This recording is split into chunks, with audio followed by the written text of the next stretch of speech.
നമസ്കാരം, ഇത് IBN മലയാളം. വിവിധങ്ങളായ ഭക്ഷണം കഴിക്കാൻ ഇഷ്ടമുള്ളവരായിരിക്കും നമ്മളെല്ലാവരും.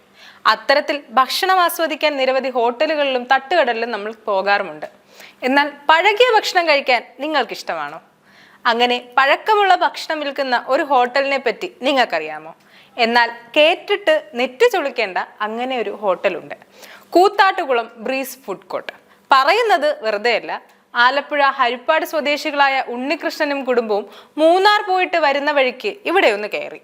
ആലപ്പുഴക്കാരായതുകൊണ്ടും ചെറിയ കുട്ടി ഉള്ളതുകൊണ്ടും മാംസം ഒഴിവാക്കി മത്സ്യത്തിലേക്ക് പോയി. അങ്ങനെ അവരുടെ സ്പെഷ്യലായ അയല മസാലയും ചെമ്മീൻ മസാലയും അരിപ്പത്തിരിയും വാങ്ങി. വായിൽ വെച്ചപ്പോഴാണ് സംഭവം പാളിയെന്ന് മനസ്സിലായത്. പഴകിയ അയലയും ചെമ്മീനും.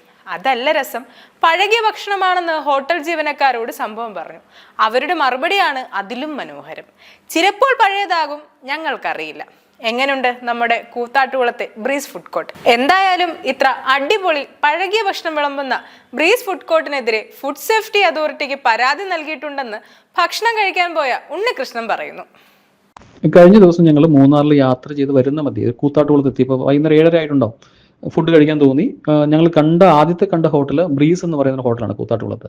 അവിടെ അവരുടെ വെളിയിൽ നിന്നുള്ള ആംബിയൻസ് കണ്ടപ്പോൾ നല്ല ഹോട്ടലായിരിക്കുമെന്ന് വിചാരിച്ചിട്ടാണ് ഞങ്ങൾ അവിടെ കയറിയത്. അപ്പോൾ കുഞ്ഞിന് ഞങ്ങൾ നൂഡിൽസ് ഓർഡർ ചെയ്തു. ഞങ്ങൾ 4 പേരുണ്ടായിരുന്നു. 4 പേർ കഴിക്കാൻ വേണ്ടിയിട്ട് 10 അരിപ്പത്തിരി, കൂടാതെ മീൻ ഐറ്റമാണ് ഓർഡർ ചെയ്തത്. അതായത് അയില മസാല ഉണ്ടായിരുന്നു, ഒരു ചെമ്മീൻ മസാല ഉണ്ടായിരുന്നു. ഇത് ഓർഡർ ചെയ്ത് കഴിഞ്ഞ് ഇത് കൊണ്ടുവച്ച് വായിലേക്ക് വെച്ചപ്പോൾ തന്നെ മനസ്സിലായി ഇത് വളരെ പഴക്കം ചെന്ന മത്സ്യങ്ങളാണ്. ഞങ്ങൾ അപ്പോൾ തന്നെ വെയിറ്റർ വിളിച്ച് കാര്യം പറഞ്ഞു. അപ്പോൾ വെയിറ്റർ തപ്പി തടയുകയാണ് എന്ത് പറയണമെന്ന് അറിയാതെ. അതിനുശേഷം ഞങ്ങൾ ബില്ല് ചോദിച്ചു. ബില്ല് വാങ്ങി കൗണ്ടറിലുണ്ടായിരുന്ന 2 പേരുണ്ടായിരുന്നു. 2 പേരോട് ഞങ്ങൾ ഈ കാര്യം സംസാരിച്ചു. അപ്പോൾ അവർ പറയുന്നത് ചിലപ്പോൾ പഴയതായിരിക്കും എന്ന രീതിയിലുള്ള സംസാരം, വളരെ മോശമായ രീതിയിലാണ് റെസ്പോൺസ് ചെയ്തത്.